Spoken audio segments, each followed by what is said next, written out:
দুই ভাই কি করতেছে? গাড়ি চালাইতেছে। এক ভাই গাড়ি চালাইতেছে, যে আরেকজন সাইকেল চালাইতেছে। আপু তুমি সাইকেল চালাইতেছো, আর একজন ভাই চালাইতেছে গাড়ি। হ্যাঁ, দেখি কে আগে যাইতে পারে। হ্যাঁ, প্রতিযোগিতা করো আব্বু, দেখি। এই যে মারামারি করো কেন? রেজান, মারতে কিন্তু তোমার রেজান, এটা ভাই ভাই করতেছে না? আদিয়ান দিতেছে ভাই। আচ্ছা দিয়ে দাও, ছেড়ে দাও আদিয়ান। রেজান মারতে কিন্তু। আচ্ছা তুমি গাড়ি নাও, তুমি গাড়ি নাও আদিয়ান। আপু তুমি নাও, গাড়ি নাও, গাড়িটা দাও তো।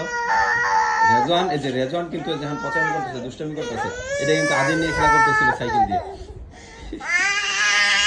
আচ্ছা তুমি গাড়ি নাও বাবা, গাড়ি নাও বাবা, গাড়ি নাও। এই যে আরে এখন আর গাড়ি নিবে না।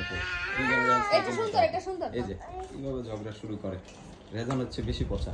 দেখছো যে ভাই এখন এইটাই নিছে, দেখছো তুমি পচা রেজন। খেলা করো, দুষ্টামি করো না? ঠিক আছে, দুই ভাই দুইটা নিয়ে খেলা করো, খেলা করো। ঠিক আছে, গুড বাই। এই যে ফেলে দিছে। কেন নিলা তাহলে আদিনের কাছ থেকে? ফেলতেছো তুমি এই সাইকেলটা, বাইকে দাও। ঠিক আছে, খেলা করো দুই ভাই একসাথে, ঝগড়া করো না। হ্যাঁ, ঝগড়া করা ভালো না, মিলেমিশে থাকতে হবে দুই ভাই। ঠিক আছে, ওকে, ঠিক আছে, আল্লাহ হাফেজ, খেলা করো।